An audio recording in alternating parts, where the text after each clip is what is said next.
Into the NBA. That's where the story between Kawhi and the Clippers, it continues to develop.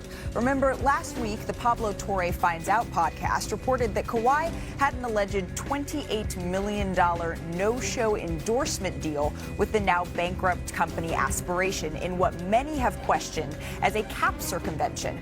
Shortly after the report, Clippers owner Steve Ballmer, he denied these allegations to our Ramona Shelburne. Up front, I want to say one thing very clearly. We, the Clippers, have abided by the salary cap circumvention rules because that's the right thing to do. And we have done that.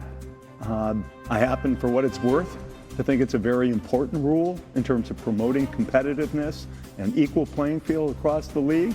But whether I agreed with it or not, it's the rule. And we've absolutely abided by that.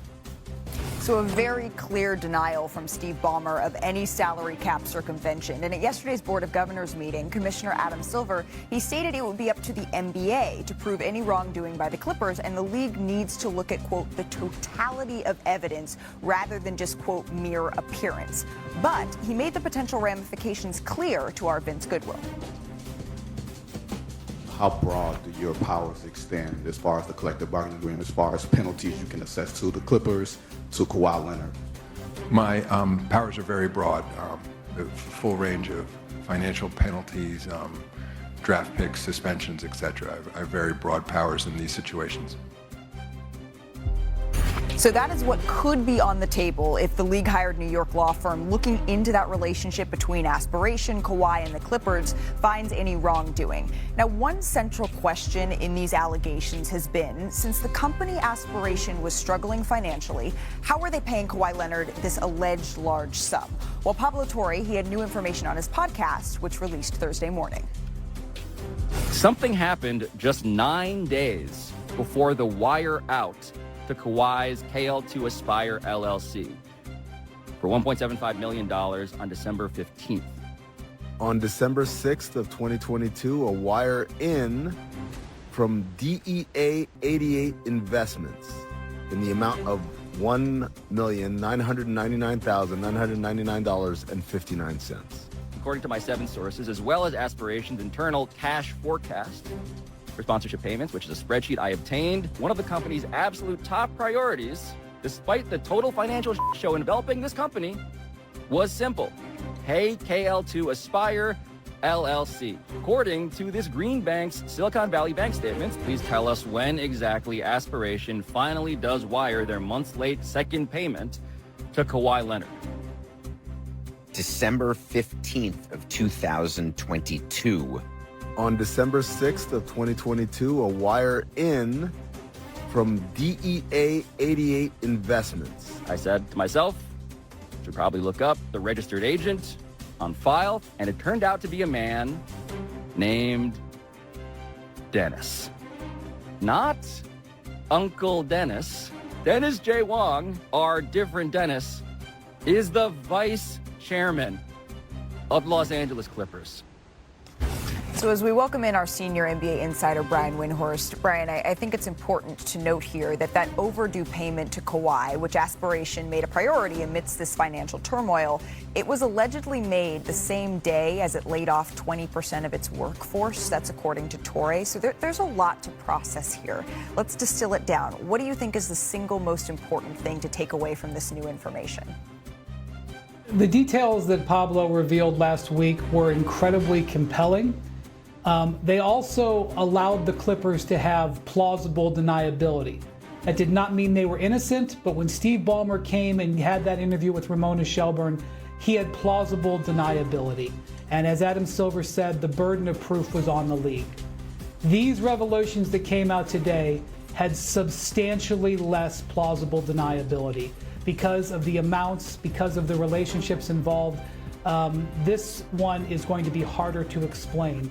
Now, Adam Silver made it very clear yesterday that it is dangerous to take a snapshot of something, especially when you're talking about very complex financial records, and that he would encourage and allow the investigation being done by Wachtell Lipton out of New York to play out before doing anything.